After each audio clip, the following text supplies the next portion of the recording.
నమస్కారం. ఈ ఆసక్తికరమైన విశ్లేషణకు స్వాగతం. మనం రోజు చూస్తూనే ఉంటాం. హైదరాబాద్, విజయవాడ, గుంటూరు లాంటి సిటీల్లో ఎంతోమంది ప్రొఫెషనల్స్ ఉదయం లేచినప్పట్నుంచి రాత్రి పడుకునేదాకా ఎడతెగకుండా కష్టపడుతూనే ఉంటారు కదా. అయితే ఈ ఉరుకుల పరుగుల జీవితం నుంచి బయటపడి నిజమైన సంపదను ఎలా సృష్టించాలి? ముఖ్యంగా ఫ్రాంకీ కాల్కిన్స్ రాసిన సేవ్ హాఫ్ రిటైర్ ఫాస్ట్ బుక్లోని అద్భుతమైన కాన్సెప్ట్స్ని నావల్ రవికాంత్ ఐడియాస్తో కలిపి ఈ ఎస్కేప్ బ్లూ ప్రింట్లో డీకోడ్ చేద్దాం. ఇక లేట్ చేయకుండా డైరెక్ట్గా పాయింట్కి వచ్చేద్దాం. ఒక్కసారి ప్రాక్టికల్గా ఆలోచిద్దాం. 1వ తారీఖు జీతం అకౌంట్లో పడగానే క్రెడిట్ కార్డు బిల్లులు, ఈఎంఐలు, కరెంటు బిల్లులు, ఇంటి అద్దెలు ఇవన్నీ కట్టేసరికి నెల సగానికి చేతిలో ఏమీ మిగలదు కదా. కేవలం బిల్లులు కట్టడానికి, జస్ట్ బతకడానికి మాత్రమే ఇలా 30 ఏళ్లపాటు రోజుకి 9 గంటల చొప్పున మన సమయాన్ని అద్దెకివ్వడం ఒకటేనా మార్గం? ఈ ఎండ్లెస్ లూప్ నుంచి బయటపడే ఆప్షనే లేదా? ఖచ్చితంగా ఉంది. అందుకే ఈరోజు ఈ విశ్లేషణలో మనం ప్రధానంగా 5 అంశాలు చూడబోతున్నాం. అవేంటంటే సమయం మరియు సంపదకు ఉన్న లింక్, అసలు ఫైర్ అంటే ఏంటి, దాన్ని సాధించడానికి కావలసిన లెక్కలు, సంపదను వేగంగా పెంచే లెవరేజ్ కాన్సెప్ట్, అండ్ ఫైనలీ కొన్ని ప్రాక్టికల్ వ్యూహాలు. సో మొదటి భాగంలోకి వెళ్దాం. సమయం మరియు సంపద. అసలు మన శ్రమకు వచ్చే ఫలితానికి ఉన్న ఆ ట్రాప్ ఏంటో అర్థం చేసుకుందాం. నావల్ రవికాంత్ గారు చెప్పిన ఒక సూపర్ పాయింట్ ఏంటంటే అసలు సంపదకు, హోదాకు మధ్య ఉన్న తేడాను మనం గుర్తించాలి. పక్కింటి వాళ్లకంటే పెద్ద కారు కొన్నామా, వాళ్లకంటే గొప్పగా ఉన్నామా అని చూసుకోవడం ఒక జీరో సమ్ గేమ్ లాంటిది. అంటే ఒకరు గెలవాలంటే ఒకరు ఓడిపోవాలి. ఇదంతా వట్టి స్ట్రెస్. కాని అసలైన సంపద అంటే ఏంటో తెలుసా? మనం ప్రశాంతంగా నిద్రపోతున్నప్పుడు కూడా బ్యాక్గ్రౌండ్లో మనకోసం డబ్బు సంపాదించి పెట్టే వ్యవస్థలు మనకుండటం. That is real wealth. దీన్ని ఇంకొంచెం డీటెయిల్గా చూస్తే ఒక ఇన్పుట్ అవుట్పుట్ ట్రాప్ కనిపిస్తోంది. ఉదాహరణకు హైదరాబాద్లో ఒక సివిల్ ఇంజనీర్ ఉన్నారనుకుందాం. ఆయన రోజుకు 10 గంటల సైట్లో ఉంటేనే డబ్బులొస్తాయి. వర్క్ ఆపితే ఇన్కమ్ ఆగిపోతుంది. ఇది అక్షరాల సమయాన్ని అద్దెకు ఇవ్వడమే.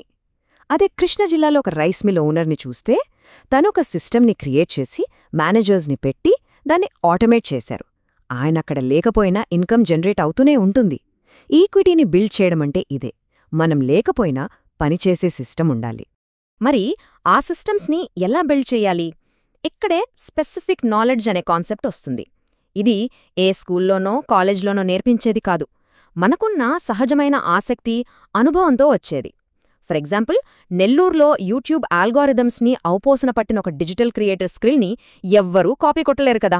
అలాగే హైదరాబాద్లో ఫలానా ఏరియాలో నెక్స్ట్ భూముల రేట్లు పెరుగుతాయి అని ఇట్టే పసిగట్టే నైపుణ్యం.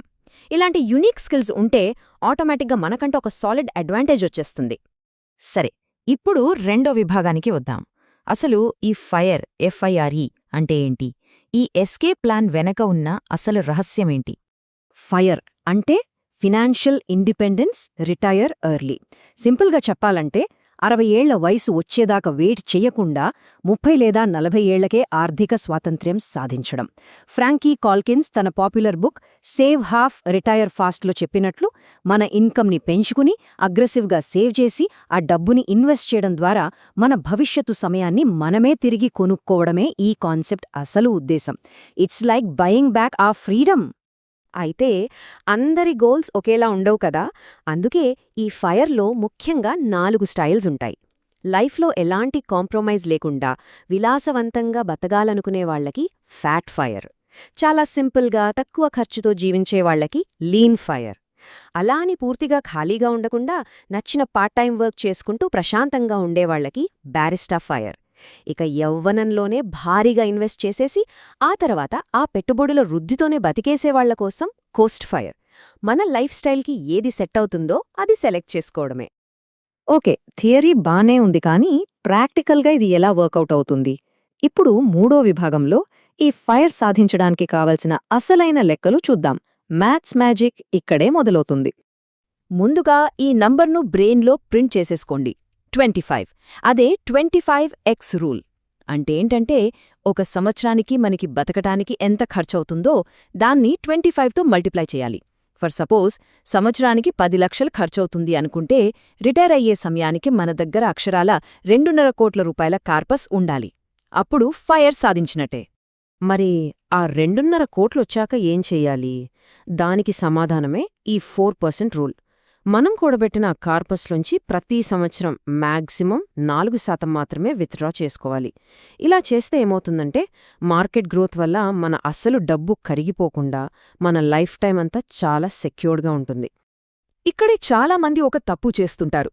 ఎంత ఎక్కువ సంపాదిస్తున్నామన్నది కాదు, అసలు ఎంత మిగులుస్తున్నాం అన్నదే ఇక్కడ matter. Frankie Calkins save half retire ఫాస్ట్లో ఎగ్జాక్ట్గా చెప్పేది ఇదే. ఫైర్ సాధించాలనుకునేవారు చాలా అగ్రెసివ్గా ఉంటారు.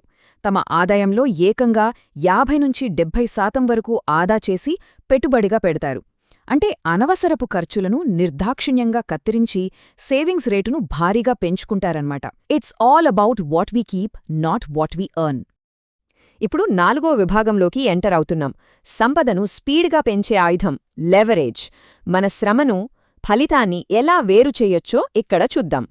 నావల్ రవికాంత్ చెప్పిన ఒక బ్రిలియంట్ ఎగ్జాంపుల్ చూస్తే, ఒక అడవిలో చెట్లు కొట్టే వ్యక్తి ప్రపంచంలోనే బెస్ట్ వర్కర్ అయినా సరే అతని ఒంట్లో ఎనర్జీ ఉన్నంతవరకే ఆ చెట్లను కొట్టగలడు, అంతేకదా?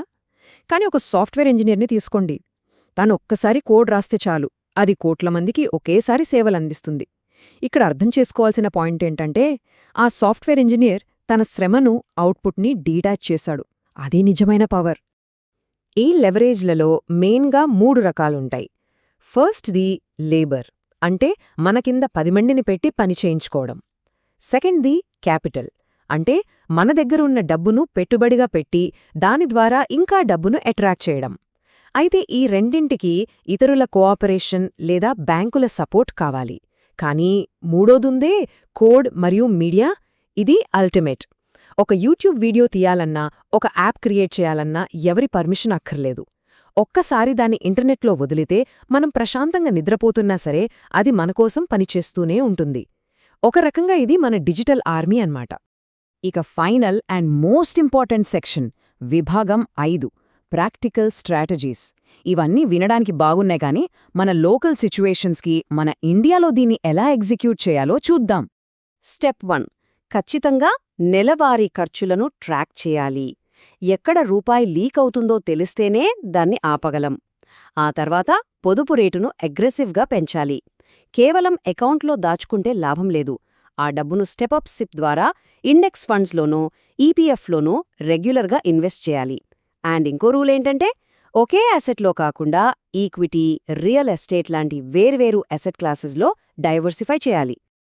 ఈ పాయింట్ని ఒక చిన్న టైమ్ లైన్తో అర్థం చేసుకుందాం. ఉదాహరణకు, ఒక 25 ఏళ్ల వ్యక్తి నెలకి 20,000 రూపాయలతో ఇండెక్స్ ఫండ్స్లో సిప్ స్టార్ట్ చేశారు అనుకుందాం. ప్రతి సంవత్సరం జీతం పెరిగినప్పుడల్లా ఆ పెట్టుబడిని కేవలం ఒక 10% పెంచుకుంటూ వెళితే చాలు.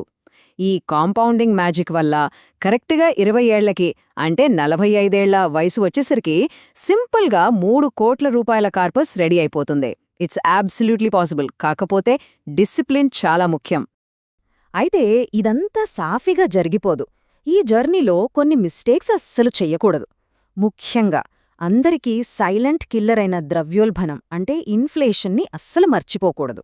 ఈరోజు ₹1,00,000 వాల్యూ 10 ఏళ్ల తర్వాత ఏమాత్రం ఉండదు. అందుకే ఎఫ్డీల మీద మాత్రమే డిపెండ్ అవ్వడం రిస్క్. అలాగే మార్కెట్ కొంచెం క్రాష్ అవ్వగానే పానిక్ అయి ఉన్నవి అమ్మేయకూడదు. వాటన్నిటికంటే ముందు ఏదైనా మెడికల్ ఎమర్జెన్సీ వస్తే మన కార్పస్ దెబ్బతినకుండా ఒక సాలిడ్ హెల్త్ ఇన్సూరెన్స్ ఖచ్చితంగా ఉండాలి. సో ఈ ఫైర్ కాన్సెప్ట్ గురించి, వెల్త్ బిల్డింగ్ గురించి చాలా విషయాలు చూశాం కదా. ఎండ్ చేసే ముందు ఒక చిన్న థాట్. కేవలం సమయాన్ని అద్దెకు ఇస్తూ ఎప్పటికీ ముగింపులేని ఆ రేస్లోనే పరిగెడతామా? లేక రేపటి ఫ్రీడమ్ కోసం ఈరోజే ఏదైనా స్పెసిఫిక్ నాలెడ్జ్ను లేదా పర్మిషన్లెస్ లెవరేజ్ను బిల్డ్ చేయడం స్టార్ట్ చేస్తామా? చాయిస్ మన చేతుల్లోనే ఉంది. ఎందుకంటే పెద్ద పెద్ద మార్పులన్నీ ఒక చిన్న నిర్ణయంతోనే మొదలవుతాయి. ఈ విశ్లేషణ మనకొక పర్ఫెక్ట్ ఎస్కేప్ బ్లూప్రింట్ ఇచ్చిందని ఆశిస్తున్నాం. మళ్ళీ మరో అద్భుతమైన ఎక్స్ప్లెయినర్తో కలుద్దాం. నమస్కారం.